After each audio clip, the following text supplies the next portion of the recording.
శ్రీ గురుభ్యో నమ. శ్రీ మహాగణాధిపతే నమ. శ్రీ మహాసరస్వత్యై నమ. హరి ఓం శ్రీమాత్రే నమ. ప్రేక్షకులందరికీ ఆగస్టు మాస ఫలితాలు, శ్రావణ మాసము అట్లాగే భాద్రపద మాసము రెండు కూడా మనకు కలిపి ఉన్నది ఆగస్టు మాసంలో. ఈ ఆగస్టు మాసంలో ముఖ్యంగా 1వ తారీఖు అష్టమి స్వాతి నక్షత్రం బదులు శుభయోగాన్ని మొదలుకొని అట్లాగే తదనంతరము పవిత్ర ఏకాదశి, హయగ్రీవ జయంతి, రాఖీ పౌర్ణిమ, అలాగే సంకష్టహార చతుర్థి, కృష్ణాష్టమి, వినాయక చవితి, గురుపుష్యయోగము, అలాగే ఋషి పంచమి, దూర్వాష్టమి వ్రతంతో ముగుస్తుంది. అలా మహత్తరమైనటువంటి రోజులు ఈ శ్రావణ మాసం అట్లాగే భాద్రపద మాసం చివరిలో ఉంది. ఆగస్టు చివరిలో భాద్రపదం మొదలవుతుంది. మహత్తరమైన రోజులు. దీక్షాక్రమం వ్రతాధికారులో ఎక్కువగా మనము ఈ శ్రావణ మాసంలో మొదలు పెట్టుకుంటాము. కాబట్టి ఇక్కడి నుంచి మహాలక్ష్మి ఆరాధన అంటే ఆ యొక్క లక్ష్మీ అమ్మవారి అనుగ్రహం కలగాలి. వైశాఖ మాసం జ్యేష్ఠ మాసంలో విష్ణుమూర్తి అనుగ్రహం, అట్లాగే లక్ష్మీదేవికి శ్రావణ మాసము, భాద్రపదంలో గణపతి, అట్లాగే ఆశ్వయుజంలో దుర్గా,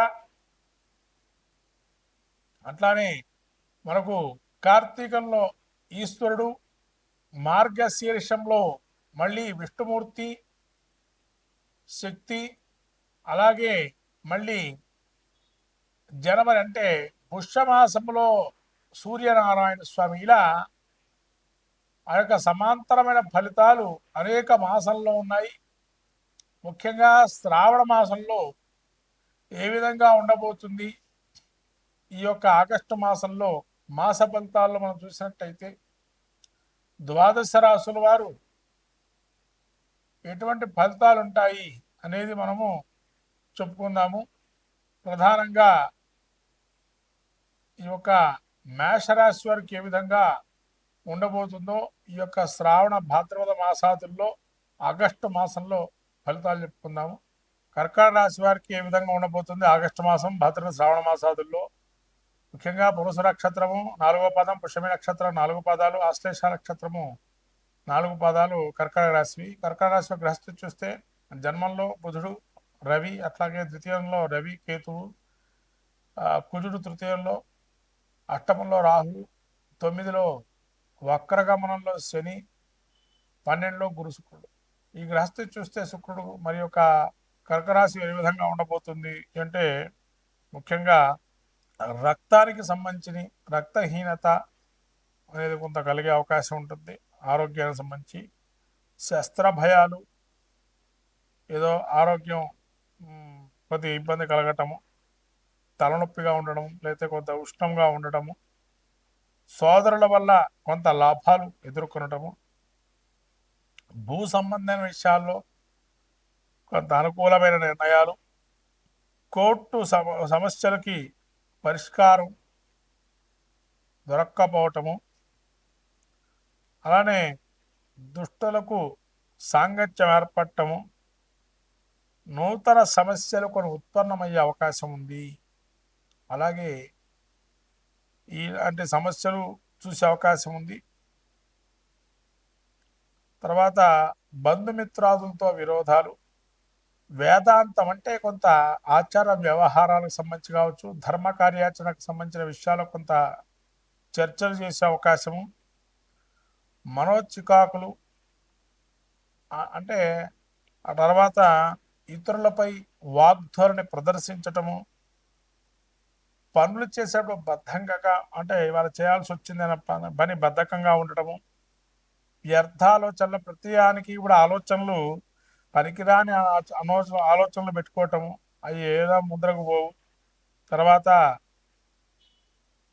కడుపుకు ఉదర సంబంధించిన వ్యాసులు కొంత, తర్వాత జంతు భయము అంటే చతుష్పాద జంతు భయాలు, అకాల భోజనము, సమయానికి భోజనం చేయకపోవటము, ప్రయాణాలకు సంబంధించిన కొన్ని ఇబ్బందులు అంటే ప్రయాణం మొదలు పెట్టుకుంటారు, రోజు ఏదైనా సర్దుకుందాం అనుకున్నప్పుడు మొదలై ప్రయాణం ఆగటం, అట్లా ఇబ్బందులు పడటం, ప్రయాణాలతో కొంత అనారోగ్యము, లేదా బండి నడిపిస్తున్నా కూడా కొన్ని ఇబ్బందులు కలగటము, ఎక్కువగా కోపాన్ని ప్రదర్శిస్తూ ఉండటము, ఎదుటి మనిషి మీద కొంత నిరుత్సాహము, అట్లానే శుభకార్యాచరణకు సంబంధించి కొంత ధనాన్ని వెచ్చించటము, తర్వాత అపవాదాలు కొన్ని మీ మీద నిష్ఠూరాలు అపవాదులు వచ్చే అవకాశం ఉంది. కొంత ధైర్యాన్ని లోపించి మనస్సులో ఒక చింతనా భావన కలగటము, భయాందోళనలు, ఇలా మనస్సు కూడా కకావికలమై దుఃఖితమై ఉండడం.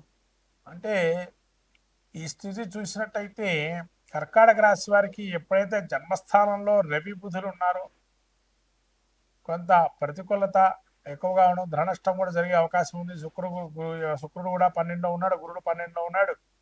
అంటే ఇవన్నీ కూడా ధన నష్టము, బద్ధకము, ఇవన్నీ కూడా ఉండడం జరుగుతుంది. అంటే మొత్తం మీద చెప్పాలంటే కర్కాటక రాశి వారికి ఈ స్థితి చూస్తే అనుకున్న ధనము చేతికి కొంతవరకే వస్తుంది. మీరు టార్గెట్ పెట్టుకుంటారు, ఆ టార్గెట్ రీచ్ కావడానికి టైం పడుతుంది.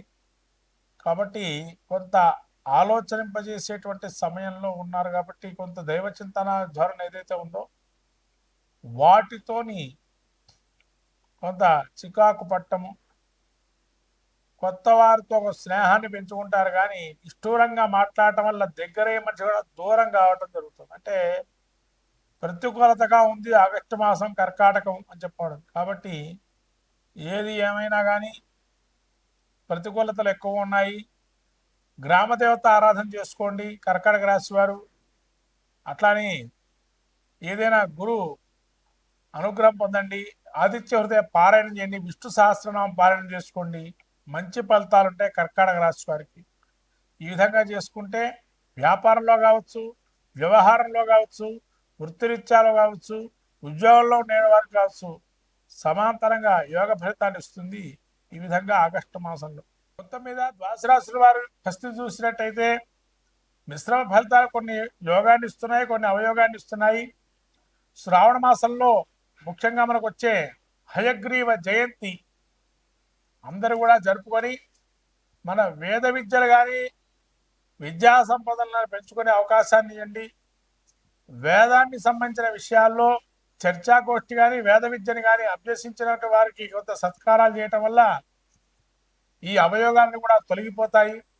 అలాగే రానున్న వినాయక చవితి రోజున చేయాల్సిన కార్యక్రమాలని చేసి గణపతి యొక్క అనుగ్రహం పొందితే సలజ కార్యాలని కూడా సాధిస్తాం. కాబట్టి మహాలక్ష్మి అనుగ్రహం కలగాలని చెప్పి లక్ష్మీ ధ్యానం కానీ మంత్రం కానీ అయితే వరలక్ష్మి అమ్మవారి ప్రీతిగా మనకు తామర పూసల మాల కానీ తామర పూలతో పూజ చేయటం కానీ ఇంట్లో శుభ్రత అనేది పెట్టుకోవటం వల్ల లక్ష్మీ అనుగ్రహం కలుగుతుంది. ఇది ప్రత్యేకంగా చెప్పాల్సిన విషయం. శ్రావణ మాసంలో శుభ్రతను పాటించండి, మహాలక్ష్మి అనుగ్రహాన్ని పొందండి. గణపతి గరిక పెట్టండి, గణపతి అనుగ్రహాన్ని పొందండి. శుభం భూయాత్. శ్రీమాత్రే నమః.